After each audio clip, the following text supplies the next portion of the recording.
Hi, I'm Brian Dunn, and welcome to the most important podcast ever. What makes it so important? It's not about me, it's about you.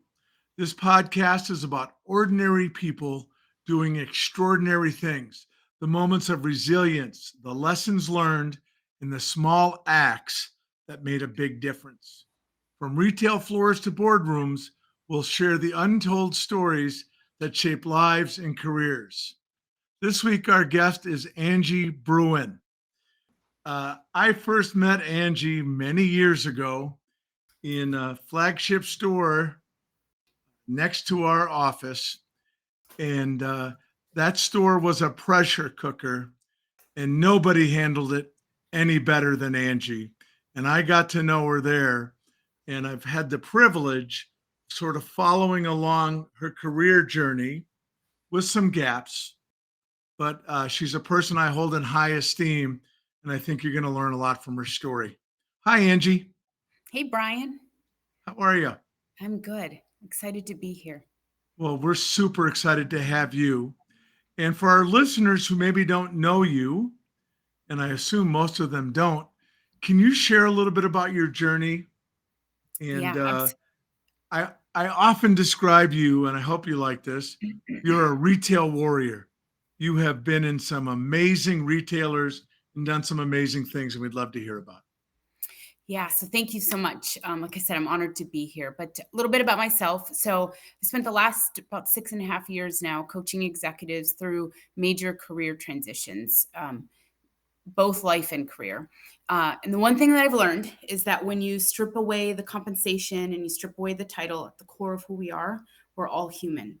And that is what kind of got me into what I'm doing today, that we're all navigating things, whether that's healing, whether that's major transitions in our life. And so that's how I spend my 9 to 5, so to speak, is helping humans through that. One of the biggest pattern. Oh, go ahead. Were you going to say something? No, no, Okay. no. So one of the biggest patterns that I've seen in this is a leader's ability to be able to lead others through change. And so for me, that becomes a big part of how I support organizations, through helping big orgs through organizational change, but on a human level, from a leadership perspective. So through my time at yeah, go ahead. I want to get into that because I Yeah. think your work in leadership development is so interesting. But I'd love to start with just a little background. You've worked with some of the most recognizable brands in the world. You're very successful with Best Buy, successful with Under Armour, Starbucks, Tesla. What stands out as the defining lesson or lessons from all those various retailers? Yeah, so through my time at Tesla, Solar City, and that acquisition, then of course, like you said, Best Buy and Starbucks. The thing that I've witnessed the most, or I guess the biggest, I've had two big rock lessons. One is, there's no at the end of our career, Brian. There is no award for at the end of our lives, I should say. There's no award for who's the busiest, who has spent the most time grinding out in the 50, 60, 65 years that you work. There's no award for that, right? All it comes down to is how you treat people that you lead and how you show up, right? And we talked a little bit about this the other day on a call, right? Oftentimes leaders think about, okay, I have X amount of direct reports. I've got 10, I've got 15 direct reports, and those are the people that I'm responsible for. But when you really think about your impact as a leader, it's not just the people that you're doing one-on-ones with and you're leading, the people that are on your org chart that you have a solid line to, or that have a solid line to you. It's the people that they have to show up for every day in their home, in their communities. And that's really, if leaders looked at it through that lens of how great is my impact really, you might think about how you show up differently, right? And so through all of it, through the innovation, through the change, through the chaos and ambiguity, if we treat people the way that people should be treated, and we leave them better than how we found them, that's really the true legacy, right? And you know, there's two things that I'll tell executives that that I coach, and things that I've actually picked up along the way, like you said, in those organizations.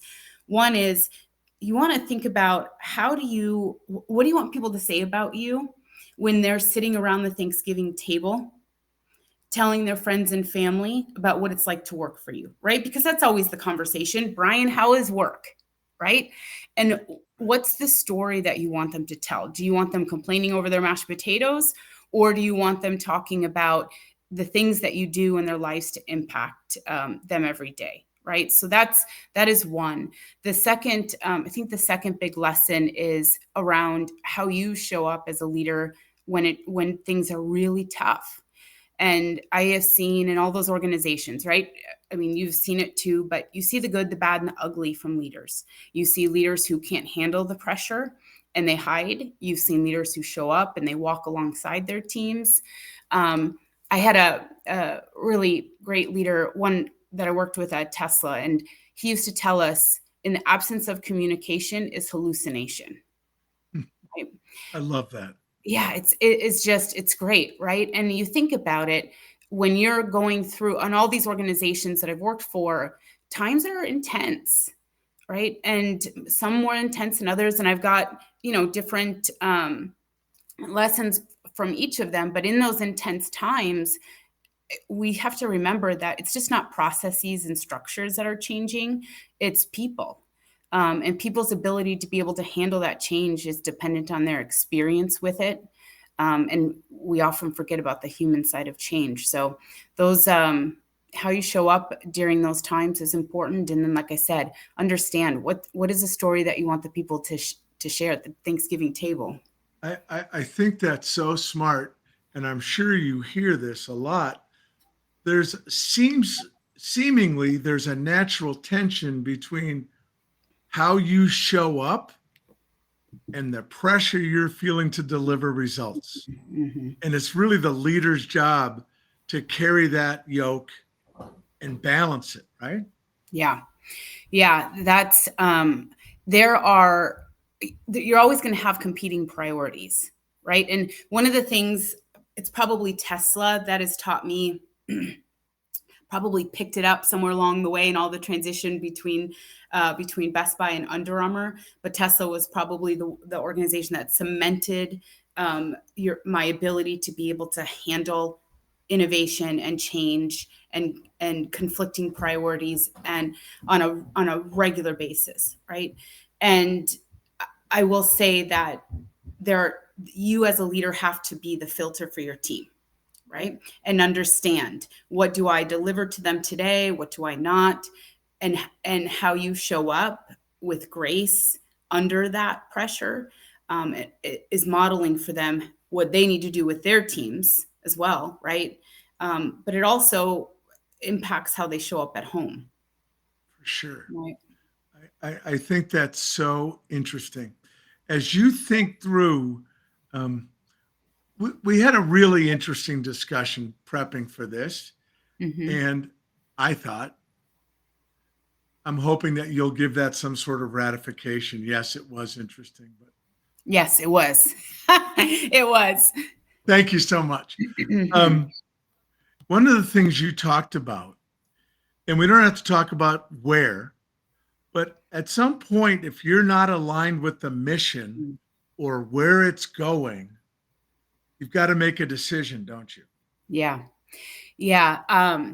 So I think I shared this with you yesterday, and I'm a mission girl, and I have to be aligned with the mission of the organization that I work for. And frankly, I believe as leaders, we all need to be, because the thing about a mission and a vision of the organization, to take it off the wall and to really bring it to life, people have to understand what it is first and foremost, and then what is their individual role in that mission in order for a company to really live it and bring it alive, right? And as leaders, one of my lessons for myself was, I was watching a CEO of an organization I was working for at the time, and he was speaking, and he's just, he was really great. But I remember sitting there thinking, I can't buy into the mission. I can't wrap my arms around it. And if I can't, I have no business leading teams here, right? And that was a big learning for me. I went home. I was actually completely across the country, and I flew home, and I resigned the next day. Wow. Was that a hard decision? Yeah, we that morning I closed on our house, and so personally, it was a hard decision. Ended up going to. That's when I went to Solar City, and I was leading a pretty big team at the time, and I went to Solar City as an individual contributor, and I was there for my first 6 months as an individual contributor, and I was selling stuff.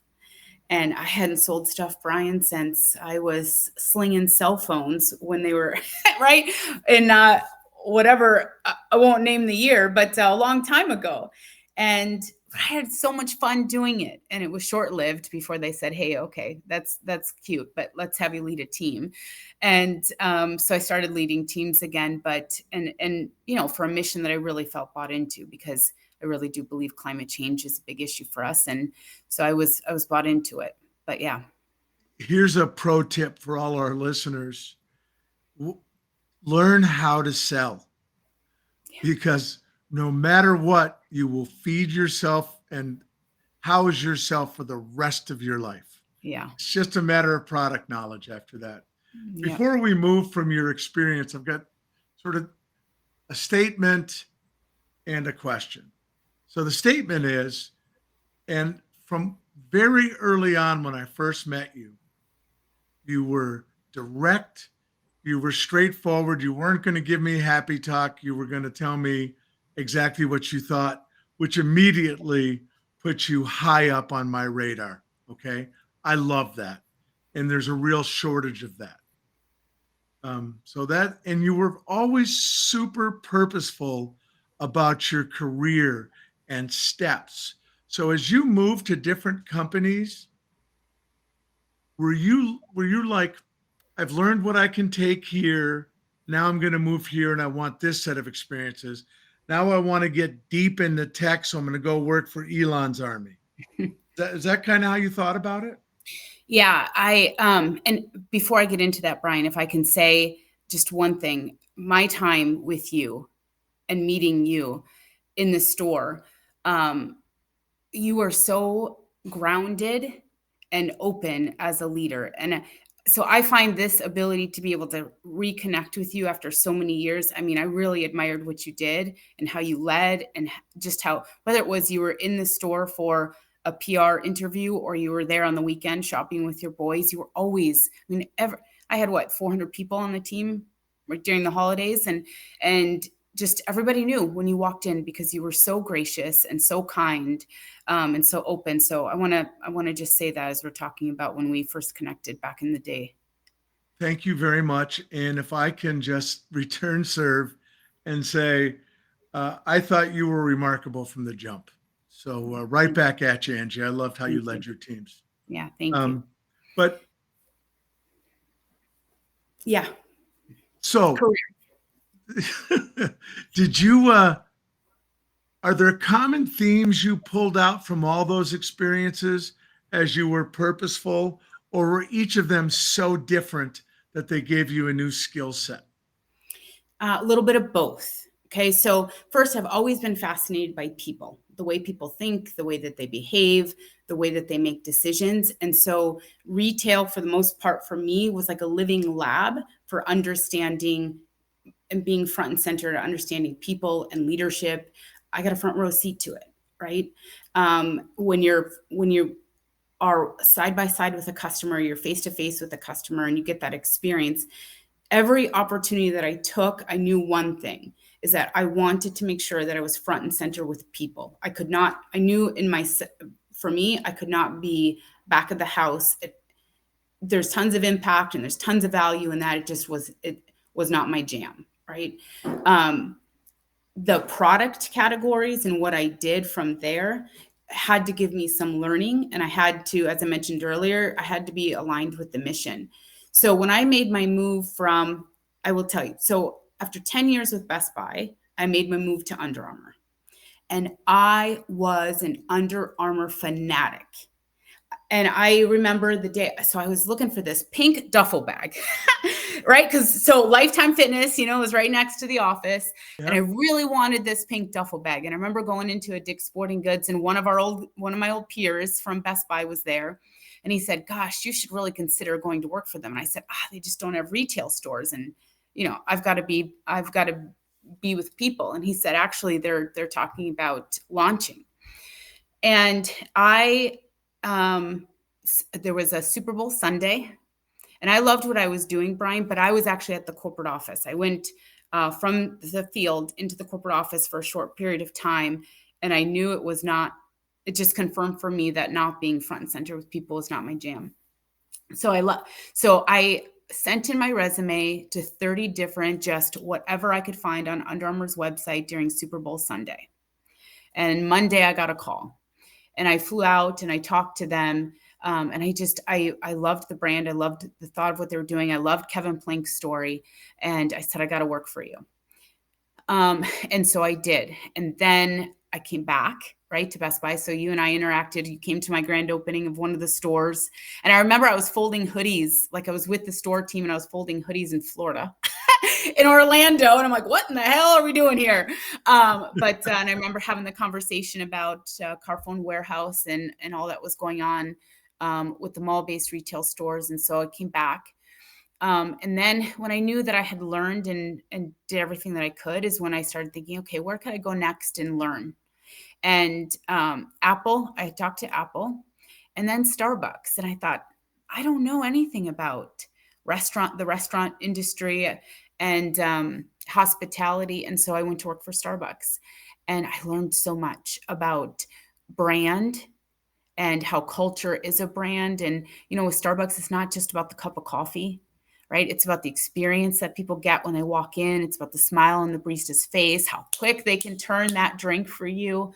So I learned a lot about that, and also community, right? Because that's one of the big things that Starbucks does is their stores are very ingrained in the community. And I had part of my market was right next to the White House. So there was all kinds of interesting stuff that happened at that time. Yeah. And then I wanted to just go and make a bigger impact on a mission. And climate change was something that I really still do believe is a problem that we need to solve. And so I went to work for Tesla. And so each step I thought, I don't know much about this, but there's something there to learn, and there's something there to impact, and I can buy into the mission.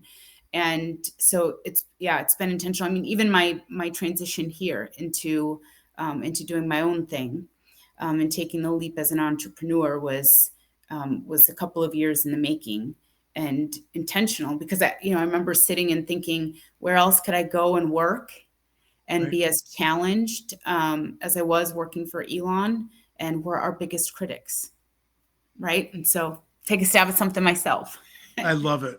And I think what's interesting, and I want to move into what you're building, the business you've built and that you are building, because we're always building, we're always reinventing, right?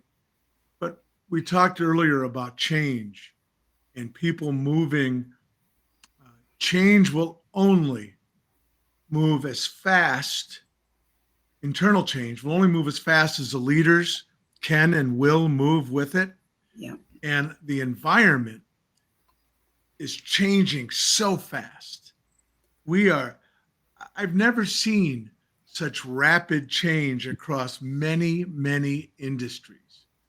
And I'm just wondering, as you've gone into and built the Transformation Leadership Lab and you launched Elevate Executives, how you thought about change, and did you find that was an issue for the execs you worked with? It is a topic and a big, so most of the work that I do with execs comes from, they are on the tail end of a major life transition. And most of the time it's their career. And it started, so I left Tesla in 2019 and right before COVID hit. And there was something about that time, it was the middle of 2019. There was something about that time of year where I think people were looking at, we have a new decade in front of us. Is this really what I want to do? And and so that became, I fell into that niche of just helping people with major transitions because that's what was coming at the time and still today. And then COVID hit.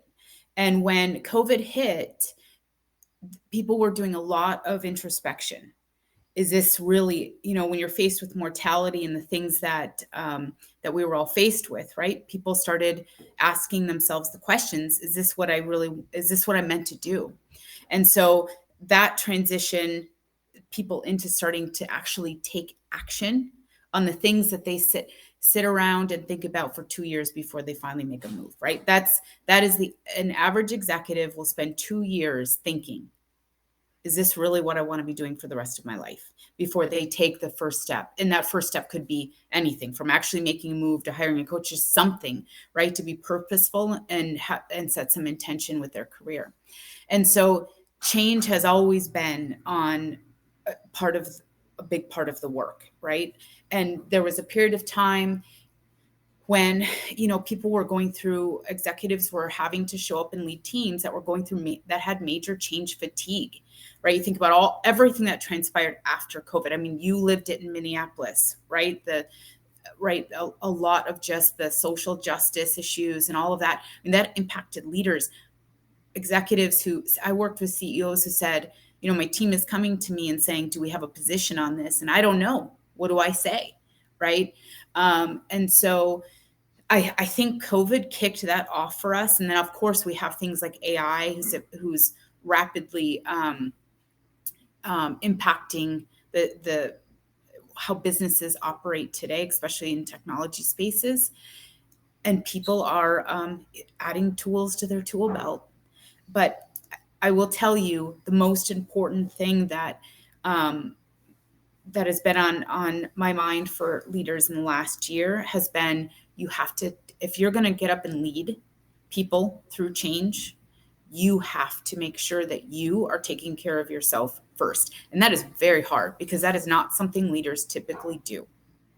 But in today's climate, I think that it's more important than ever that people take the time to take care of themselves first. I think that's so smart. And I think it's utterly human nature. These people have been promoted into roles because of what they did. And now they're there in the room and they've got to change everything they did in some cases to be successful to get to there. And that is a daunting task. Yep. Are you enjoying that work? I am a lot. I think for a couple of reasons. One, it gives me the opportunity to kind of take what my experience in innovation and change and the work that I've done in the corporate world and match that with a soul connection. And it taps into my my passion around just serving people and helping people. And I will say this too, as we're talking about change, Brian, there are folks today that when our parents retired, right, the impression was, I retire at 65 or 70, whatever it is, and I sit on the couch and I die, right? Right. So executives today, leaders today, are really afraid of that word. And as they're approaching that age, right? I mean, my calls today, I mean, this is a big topic on my coaching calls today. As people are approaching a retirement age, it's this fear of what am I going to do with my life, right? And having to shift mindset to think, okay, retirement today isn't what we all are used to seeing what retirement was, right? Retirement today it's really designing the next chapter and how you're going to live your life from 65 to whatever you want it to be, right?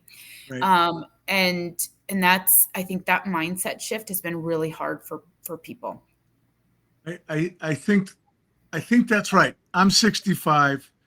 I have struggled with writing a book for 5 years. And what I really wanted to do was do this podcast and tell the stories that way. And I have never, I'll be careful with that. It has surpassed all my wildest dreams. I'm loving it. I get to It's awesome. reconnect with people like you, and I'm learning. I think Yeah. it's all about we got to keep learning, otherwise we atrophy. And I am not the least bit interested in sitting on the couch to find out what kind of disease I'm going to get. Yeah. Yeah. Plenty of time for that. Yeah. Um, Angie, I know you're deeply devoted to your family. Hmm. And how has that shaped your decisions along the way? Well, completely, right? Especially as the kids have gotten older, and you start thinking about how your time um, is the greatest currency you have, right? And so my family has completely reshaped the way that I think about my career. And in the past, it's my career has really been about my life has revolved around my career. And today, my career revolves around my life. And, it's the when you look at it from that perspective, the things that you say no to and the things that you say yes to really shift, right? I used to say yes to everything, right? I always had this sense of I have to prove myself. I'm the youngest, or I'm a female, or what have you, right? And when I shifted my mindset to thinking about, the nobody else can do this job as a mom, That's right? right. There's lots of people that can of my kids specifically, right? There's lots of people that can go out and be executives, right? I mean, you could get 1,000 applications a day for one role, but the kids only have me, right? And so that's I think that's been an important shift in my mindset is giving myself permission to be okay with that, right? Because when you grow up in such a high demand corporate, different corporate roles, there's this in the back of your mind, I've got to grind, I've got to do it, I've got to be successful, I've got to be on email at 5 a.m. And at the end of the day, like I said, probably one of my greatest lessons in all of this has been nobody else could do the job of being the mom of my kids. And that's the most important thing. I love that because that is just so true and so powerful. And it doesn't mean you're not ambitious. Right. And you are ambitious, and I use that as a positive Yeah. adjective. Yeah. And you're so committed to your family, and it's the most important job I've ever had, being a dad for sure. Um, you've been, and if you don't want to talk about this is okay because I know you don't want it to define you, but you've been open about your breast cancer journey. Mm-hmm. And I'm wondering what you can share about that. And I'm wondering, it must have been unbelievably, unbelievably difficult when you received that diagnosis, right? Yeah, I mean, it was shocking, right? So I've always been healthy and active, and um, I so when I did get the news, to hear the words, it kind of knocked the wind out of me. Right, is probably the best way to describe it. I will say, in the back of my mind, I knew I had put a lot of fear out into the ether around it because my mom passed away in her 40s from breast cancer. And so in a way, I How felt old like were you then? I was You 12. you were young, yeah. I was young, yeah. And she was 42. She was just before her 43rd birthday. And so, and believe it or not, I was diagnosed on the same day she was 31 years later, which Unbe- made the parallel. Unbelievable. Yeah. So, and my daughter is the same age that I was. So that parallel was almost too much to process, right? In addition to the diagnosis. But it kind of put me into um, this place where I thought, I don't want this, like as you mentioned, right? I don't want this to define me. And I want my kids to live as normal of a middle school, because that's what they were in, right? A middle school life as possible. Because I don't remember my middle school days um, for that reason, right? So at first, it felt like history was repeating itself, but then I realized that I get the option to break the cycle and to choose healing over fear, and to show my daughter and all the kids, but really my daughter is who I was focused on, that what it looks like to face something hard and to do it and still find life and purpose and joy in it. So Where are you in the journey now, Angie? yeah, so I had my surgery in March of this year. I went through radiation, so that's all done. I finished all of that mid-June, and I've got a injection that I do once a month. And to stop is, I won't go too medical on this, but mine was highly estrogen driven. And so I have to force my body to shut down the production of the estrogen. And so I'm going through that. And then I have reconstruction at the end of the year.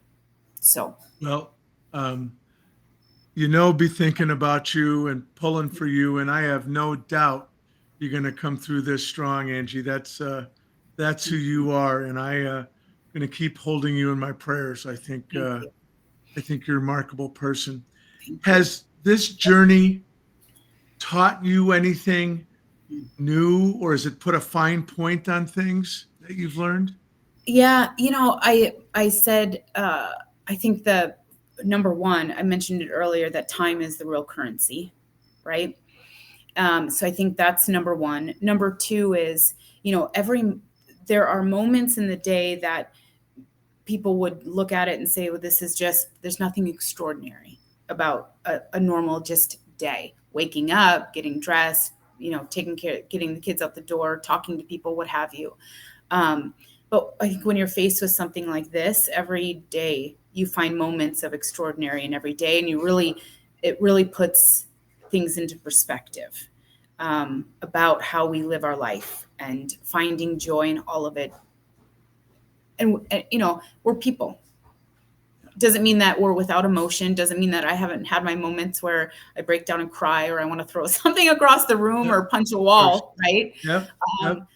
But I think the most important thing for me, actually, I'll say this, Brian. There's been really two things. What I just said is finding joy in the small things, and the second is protecting your energy at all costs. I've been very careful about who I talk to and who I spend time with, and I think as humans, we should all be in that space of protecting your energy, because your brain has a negativity bias, right? Right. And so it takes one time for your brain to hear something negative for it to register, versus 5 times for your brain to hear something positive for it to register, right?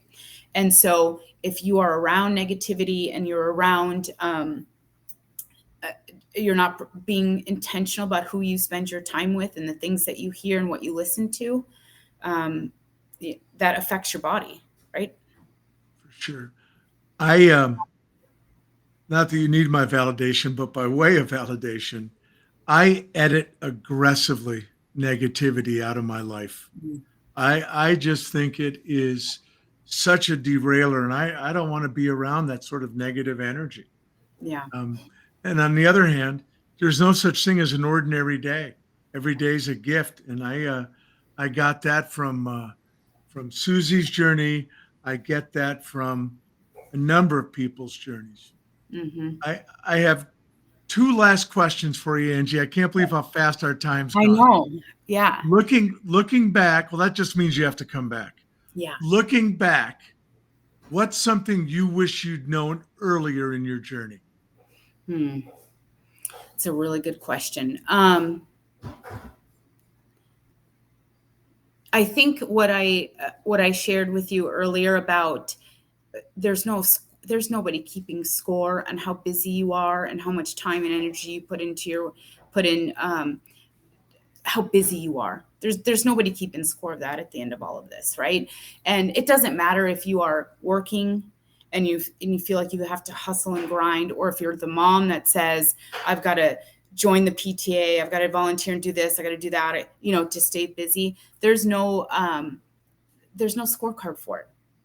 It's okay to rest. It's okay to take care of yourself. I think that's probably the thing that I wish I would have known early on. I would have been a better leader to people. if I would have learned that lesson early on. Well, I've always thought you were a damn good leader. So imagine what you would have been. Yeah. What's the most surprising lesson your kids have taught you? Oh man. Listen, teenagers will humble you. Let me just say that, right? So you can't lead with ego. And there are all kinds of parallels to parenting and leadership, right? And egos, you can't lead that way, right? And so that my kids have taught me that, and they continue to teach me that every day. I think I'm funny sometimes. They don't, right? I try to be, but they will give you the business all the time. I know I'm funny and I get no credit for it. So Yeah. whatever. Um, that's a great point. And kids will humble you, but they're also the best thing you can ever do. Yeah, for sure. And I can't thank you enough for the time. It flew by. I really hope we'll do it again. And thank you so much for doing this and being so open and teaching us so many interesting things. Yeah, thank you. It's been great. Thank you so much for having me. You bet. Well, that's it for this episode of the most important podcast ever. Big thanks to Angie Bruhn for sharing her story, and an even bigger thanks to you for listening. If you enjoyed this conversation, please share it with someone who might find it meaningful. You can watch and listen to us on our YouTube channel and wherever you get your podcasts. I want to thank the crew here at Streetside Studio 7, and I want to thank our hosts, Deja Blue House of Coffee. And we will see you soon. Take care.